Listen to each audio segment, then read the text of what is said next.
Hello friends, तो आज की वीडियो में मैं आपको एक्सप्लेन करने वाला हूँ हमारी क्लास 11th की हॉर्नबिल बुक के chapter 5 the ailing planet the green movements role को। ये चैप्टर बेसिकली एक आर्टिकल है जिसे नानी पालकीवाल ने लिखा था और ये पब्लिश भी हुआ था द इंडियन एक्सप्रेस में 24 नवंबर 1994 को। ये आर्टिकल काफी पहले लिखा गया था, पर इसमें जो इश्यूज रेज किए गए थे हमारी अर्थ की डिक्लाइनिंग हेल्थ के बारे में, वो आज के टाइम में भी रेलेवेंट है और कनेक्ट किए जा सकते हैं। चैप्टर की स्टार्टिंग में ऑथर कहते हैं कि अगर हम अपनी हिस्ट्री में देखें तो कोई भी ऐसा मूवमेंट नहीं है जिसने इतने सारे लोगों को इन्फ्लुएंस किया हो, और वो भी इतनी जल्दी जैसे ग्रीन मूवमेंट ने किया है। इसकी स्टार्टिंग 1972 में हुई थी, जब world's first nation wide green party form हुई थी न्यूजीलैंड में, और उसके बाद से ये मूवमेंट लगातार ही ग्रो करता जा रहा है। ऑथर बताते हैं कि इसमें हमने अपने व्यूज को शिफ्ट किया है एक मैकेनिस्टिक व्यू से होलिस्टिक एंड इकोलॉजिकल व्यू पे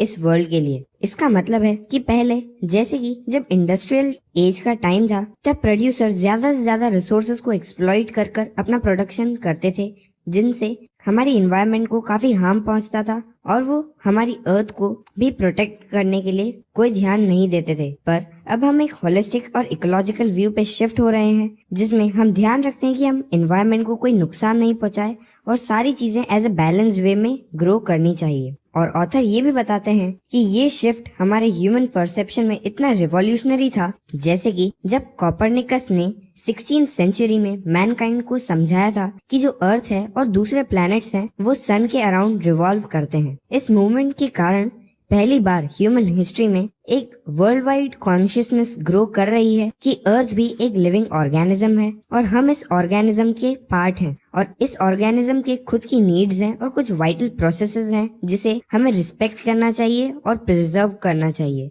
क्योंकि हम भी इसके ही एक पार्ट हैं। और अगर हम इसे रिस्पेक्ट और प्रिजर्व नहीं करेंगे तो आखिरी में इसका बैड इफेक्ट हम पर भी आएगा। इसके बाद ऑथर ये भी बताते हैं कि जो अर्थ वाइटल साइंस है, मतलब जो अर्थ हमें साइन देती है दूसरी चीजों के द्वारा, उससे हमें ये भी पता चलता है कि जो हमारी अर्थ है उसकी कंडीशन एक पेशेंट की तरह है जिसकी हेल्थ लगातार डिक्लाइन होती जा रही है। और इसी के कारण हमें भी रियलाइज होने लगा है हमारे एथिकल ऑब्लिगेशंस, यानी जो सही चीजें हैं जो हमें फॉलो करनी चाहिए, कि हमें इस प्लैनेट को अच्छे से मैनेज करना चाहिए और हम ही रिस्पॉन्सिबल हैं अपनी फ्यूचर जनरेशंस को इस प्लैनेट को अच्छे से हैंडओवर करने के लिए। और इसी के बाद ऑथर बताते हैं कि वर्ल्ड कमीशन ने एनवायरनमेंट और डेवलपमेंट के लिए एक कॉन्सेप्ट को इंट्रोड्यूस किया था जो था सस्टेनेबल डेवलपमेंट, और इसे इन्होंने काफी पॉपुलराइज किया था 1987 में। इसका मतलब था development that meets the needs of the present without compromising the ability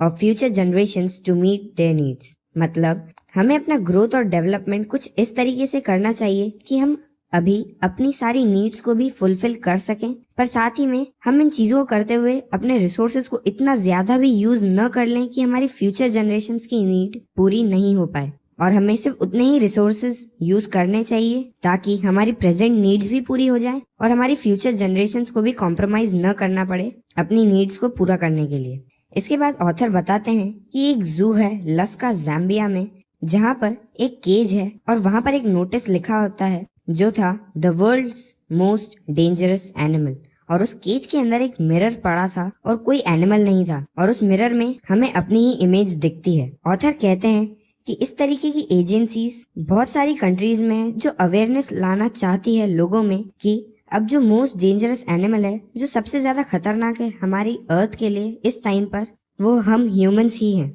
और हमें डोमिनेटिंग तरीके से नहीं रहना चाहिए, बल्कि हमें एक पार्टनरशिप में रहना चाहिए। मतलब हमें सारे रिसोर्सेज को डोमिनेट नहीं करना चाहिए, बल्कि हमें अपने अर्थ के साथ पार्टनरशिप में रहना चाहिए, जितने प्रॉपरली हम रिसोर्सेज को यूज कर सकें, और साथ ही में हमें अपनी अर्थ की एनवायरनमेंट को भी प्रोटेक्ट करना चाहिए। साइंटिस्ट के हिसाब से हमारे ह्यूमंस के अलावा इस अर्थ पर 1.4 मिलियन लिविंग स्पीशीज हैं जो इस अर्थ पर रहती हैं, और साथ में ऐसे कई सारे एस्टिमेट्स हैं जो बताते हैं कि अभी भी काफी सारी स्पीशीज अनकैटलॉग्ड हैं या अभी तक डिस्कवर नहीं की गई हैं। और बायोलॉजिस्ट ये भी बताते हैं कि कुछ 3 से 100 मिलियन लिविंग स्पीशीज अभी तक जो काफी मिजरेबल कंडीशंस में रहती हैं और उनके बारे में कोई भी नहीं जानता, और ये बहुत ही दुख की बात है। इसके बाद ऑथर बताते हैं कि कुछ इंटरनेशनल कमीशंस में इकोलॉजी और एनवायरनमेंट पे एक क्वेश्चन पूछे गए थे ब्रैथ कमीशन के द्वारा, जिसमें एक इंडियन भी थे जो उस कमीशन के मेंबर थे और उनका नाम था मिस्टर L.K. झा।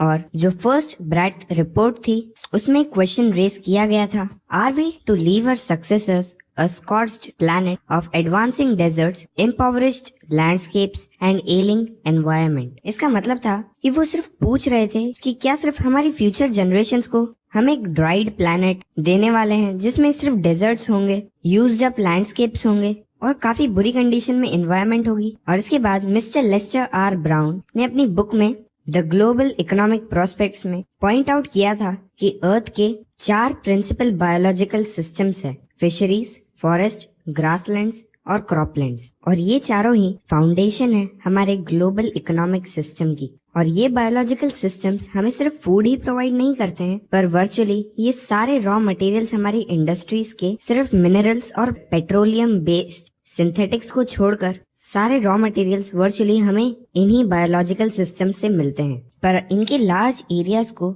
ह्यूमंस ने इतना ज्यादा यूज अप कर लिया है कि अब ये एक अनसस्टेनेबल लेवल पर पहुंच चुके हैं और इनकी प्रोडक्टिविटी अब काफी कम हो गई है। और जब ऐसा होता है तब फिशरीज कोलैप्स हो जाती है, फॉरेस्ट डिसअपियर होने लगते हैं, ग्रासलैंड्स बैरन वेस्टलैंड्स में कन्वर्ट होने लगते हैं और क्रॉपलैंड्स डिटोरिएट हो जाते हैं, मतलब उनकी प्रोडक्टिविटी काफी डिक्रीज हो जाती है। और ऐसा तब होता है क्योंकि हमारा वर्ल्ड एक प्रोटीन कॉन्शियस वर्ल्ड है, तो इसकी प्रोटीन की बढ़ती डिमांड को पूरा करने के लिए हम ओवर फिशिंग करते हैं, जो आजकल बहुत कॉमन हो गया है। पुअर कंट्रीज में लोकल फॉरेस्ट को काफी हाई रेट पर काट दिया जाता है ताकि वो फायरवुड अवेलेबल करवा सकें कुकिंग के लिए। और यहाँ तक कि कुछ प्लेसेस पर अब फायरवुड इतना महंगा हो गया है कि वो कहते हैं What goes under the pot now cost more than what goes inside it। इसका मतलब है कि बेसिकली जब वो पॉट के नीचे फायरवुड को बर्न करते हैं अपने फूड को कुक करने के लिए, तब एक्चुअल में जो पॉट के अंदर होता है, जो वो कुक कर रहे होते हैं,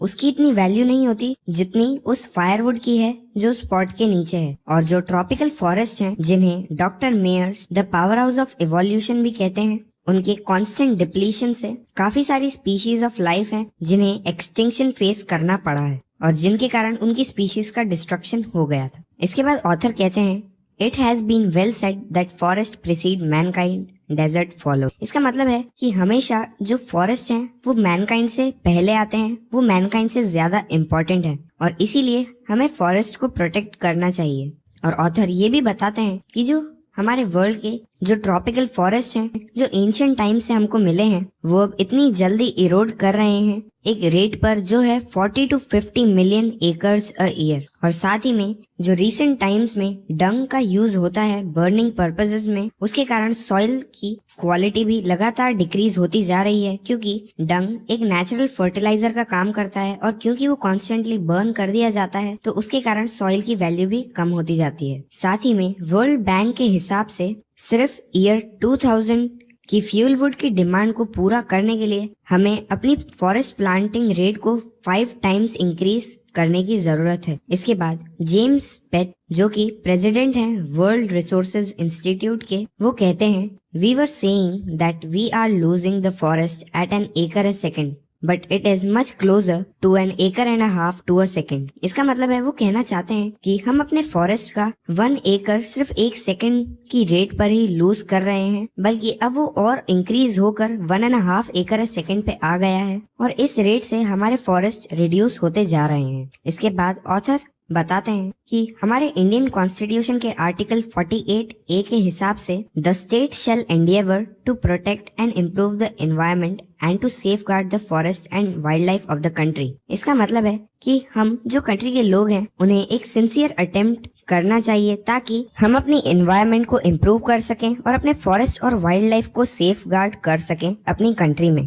पर ये काफी दुख की बात है कि हमारी कंट्री में सिर्फ लॉज तो बना दिए जाते हैं पर उन लॉज की कोई रिस्पेक्ट नहीं करता, कोई उन्हें फॉलो नहीं करता है। जिसमें ऑथर एक एग्जाम्पल देकर बताते हैं कि हमारे कॉन्स्टिट्यूशन में कहा गया है कि कास्टिज्म, अनटचेबिलिटी और बॉन्डेड लेबर अबॉलिश है, इन्हें फॉलो नहीं किया जा सकता। पर फिर भी ये कई सारे एरियाज में हमारी कंट्री में काफी शेमलेसली फ्लरिश कर रहे हैं। जबकि हमारे कॉन्स्टिट्यूशन को बने हुए 40 से भी ज्यादा साल हो चुके हैं। और इसके बाद एक रीसेंट रिपोर्ट हमारे पार्लियामेंट्स एस्टिमेट्स कमेटी के हिसाब से जो बताती है कि पिछले 4 डिकेड्स में मतलब 40 सालों में हमारे फॉरेस्ट काफी डिजास्टरस रेट से रिड्यूस हो गए हैं। और कुछ डेटा के हिसाब से हम इंडिया में around 3.7 million acres of forest को लूज कर देते हैं एक साल में। और हमारी कंट्री में ऐसे बहुत बड़े बड़े एरियाज हैं जिसे हमारे गवर्नमेंट्स ने अलॉट किया हुआ है और डिजाइन किया हुआ है जो फॉरेस्ट लैंड है, पर एक्चुअल में वो वर्चुअली ट्रीलेस हैं। वहाँ पर कोई ट्रीज नहीं है, पर वो एक्चुअल में डिप्लीट हो चुके हैं। और जो एक्चुअल लॉस है फॉरेस्ट का, वो एस्टिमेट किया गया है कि वो 8 टाइम्स ज्यादा है उस रेट से जो गवर्नमेंट हमें बताती है। इसी के साथ मैं आपको बताना चाहता हूँ कि इस चैप्टर में जो भी फिगर्स यूज किए गए हैं ये उस टाइम के हैं जब ऑथर ने इस आर्टिकल को लिखा था, और ये प्रेजेंट टाइम फिगर्स नहीं है। जो प्रेजेंट टाइम फिगर्स हैं वो काफी अभी तक चेंज हो चुके हैं। इसके बाद ऑथर बताते हैं कि एक 3 इयर्स स्टडी हुई थी सैटेलाइट्स और एरियल फोटोग्राफी को यूज कर यूनाइटेड नेशंस में, और उसके हिसाब से वो हमें वार्न करते हैं कि हमारी एनवायरनमेंट इतनी बुरी तरीके से डिटोरिएट हो चुकी है कि अब इसकी कंडीशन क्रिटिकल है अधिकतर कंट्रीज में। जो 88 कंट्रीज उनने इन्वेस्टिगेट की थी उनमें से। इसके बाद ऑथर हमें बताते हैं कि इसमें कोई डाउट नहीं है कि जो ग्रोथ है हमारी वर्ल्ड पॉपुलेशन का, वो एक स्ट्रॉन्गेस्ट फैक्टर है जिसके कारण हमारा फ्यूचर अफेक्ट हो रहा है। ऑथर बताते हैं कि हमारी मैनकाइंड के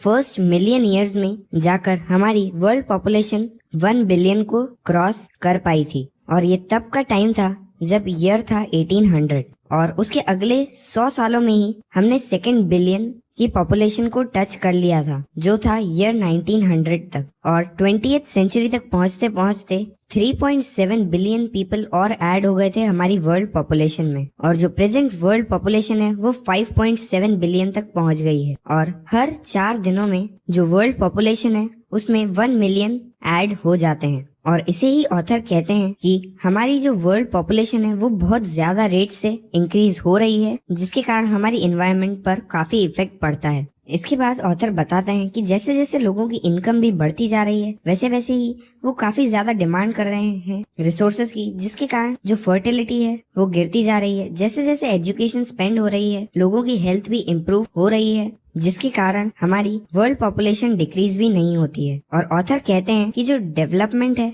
वो ही सबसे बेस्ट ऑप्शन है इसे कंट्रोल करने का, पर डेवलपमेंट पॉसिबल नहीं होगा अगर हमारी वर्ल्ड पॉपुलेशन इसी नंबर से इंक्रीज होती रही तो। साथ ही में जो रिच होते हैं वो और ज्यादा रिच होते जाते हैं, और जो पुअर होते हैं उनके यूजुअली काफी सारे चिल्ड्रन होते हैं, जिसके कारण और उन्हें पॉवर्टी में ही रहना पड़ता है, क्योंकि पहले ही उनके पास रिसोर्सेस काफी कम होते हैं और वो भी उनकी बड़ी फैमिली साइज के कारण उनमें डिस्ट्रीब्यूट हो जाते हैं। और उन्हें अवेयर करने की जरूरत है कि ज्यादा चिल्ड्रन का मतलब ये नहीं होता कि ज्यादा वर्कर्स होंगे उनकी फैमिली में, बल्कि वहाँ पर सिर्फ ज्यादा लोग होंगे जिनके पास और काम नहीं होगा, जिसके कारण उनकी पॉवर्टी और इंक्रीज होती जाती है। और पॉपुलेशन को कंट्रोल करने का और कोई अल्टरनेटिव नहीं है वॉलंटरी फैमिली प्लानिंग के अलावा। और इसमें जो चॉइस होती है वो बेसिकली इन दो के बीच में होती है, जो है कंट्रोल ऑफ पॉपुलेशन या फिर परपेचुएशन ऑफ पॉवर्टी, यानी प्रोलॉन्गिंग पॉवर्टी, या फिर सिर्फ अपनी पॉवर्टी को ही कंटिन्यू करना। इसके बाद ऑथर बताते हैं कि जो सिर्फ इंडिया की पॉपुलेशन है वो ही सिर्फ 920 मिलियन है, जो कि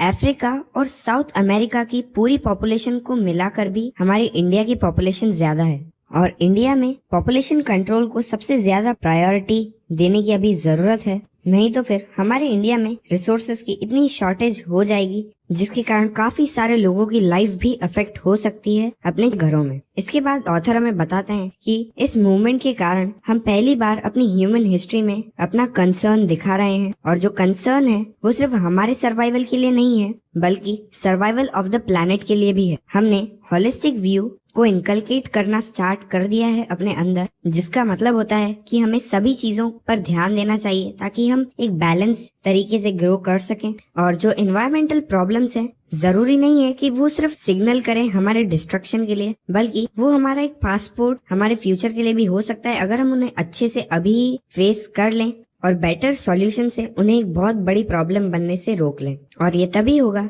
जब हम अपनी रिस्पॉन्सिबिलिटी को समझें एक होलिस्टिक व्यू और एक इकोलॉजिकल व्यू रखें अपनी वर्ल्ड के लिए और अपनी वर्ल्ड को एज अ होल कंसिडर करना स्टार्ट करें, न ही अलग अलग टुकड़ों में देखें। और जो इंडस्ट्रीज हैं उनका सबसे ज्यादा क्रूशियल रोल है इस एरा ऑफ रिस्पॉन्सिबिलिटी में, क्योंकि बेसिकली जो इंडस्ट्रीज होती हैं वो ही सबसे ज्यादा अफेक्ट करती है हमारी एनवायरनमेंट को। और ऑथर बताते हैं कि ये हमारे वर्ल्ड में कितना अच्छा ट्रांसफॉर्मेशन ला पाएगा अगर सभी businessman chairman of due point के जैसे अपने व्यूज रखें, जो हैं मिस्टर एडगर एस वुलार्ड, जिन्होंने 5 साल पहले अपने आप को डिक्लेयर किया था कंपनी का चीफ एनवायरमेंटल ऑफिसर। और उन्होंने कहा भी था, और continued existence as a leading manufacturer requires that we excel in environmental performance। इसका मतलब है कि हम कंटिन्यूसली लीडिंग मैन्युफैक्चरर्स हैं अपनी फील्ड में, और इसीलिए हमें जरूरत है कि हम एनवायरमेंटल परफॉर्मेंस को भी बढ़ाएं,